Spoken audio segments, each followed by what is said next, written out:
tayo ng sibuyas at bawang at carrots guys. Tapos susunod ko yung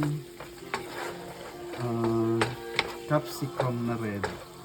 Ito yung pang ano natin sa ating fish fillet na sweet and sour fish fillet guys. Ayan. Maya isunod natin yung capsicum. At ito na pala yung fish fillet natin guys. Tapos na natin iluto. Ayan, medyo marami-rami siya. Ngayon isunod na natin ang capsicum na red guys.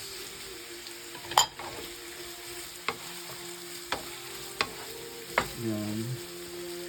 Tapos maya maluto to. Maglagay na tayo ng sweet chili sauce at saka ketchup. Ganun lang kasimple guys. Then ito na yung ilagay natin sa ibabaw ng fish fillet. Ayan guys, maglagay na tayo ng ketchup.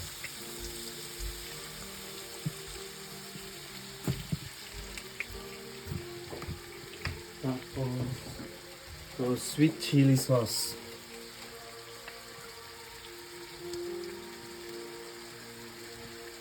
Okay na siguro ito, ganito kadami. Tapos maglagay lang ako ng kunting tubig guys. Yan, dito ko na inano yung tubig. Tapos maglagay din ako ng kunting vinegar. Halo-haloin na natin.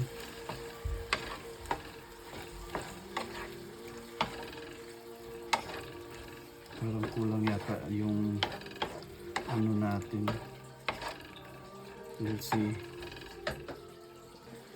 Ayan guys, ito pink salt yung gamit namin. Naglagay na ako guys, hindi ko lang ano sa video.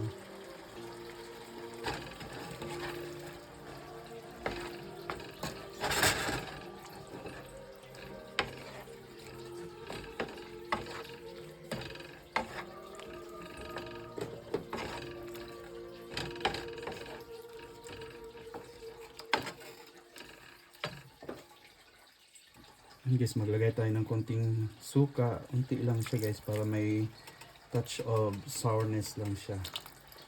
Yan. Yan, siguro mga 5 minutes guys, ready na to at ilagay na natin siya sa ibabaw ng fish fillet later.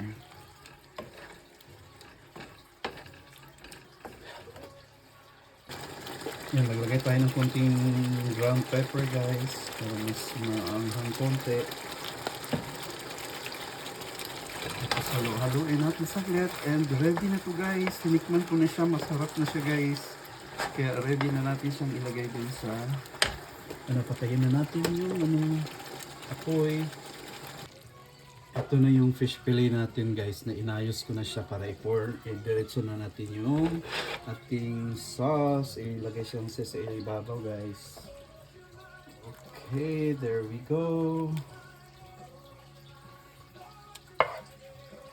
Ganyan lang kasimple guys. Ayan. Mag-distribute na yun siya dyan pero parang kulang lang yata konti yung sauce ko. Pero okay na yan siya guys kasi templado naman na din yung fish fillet.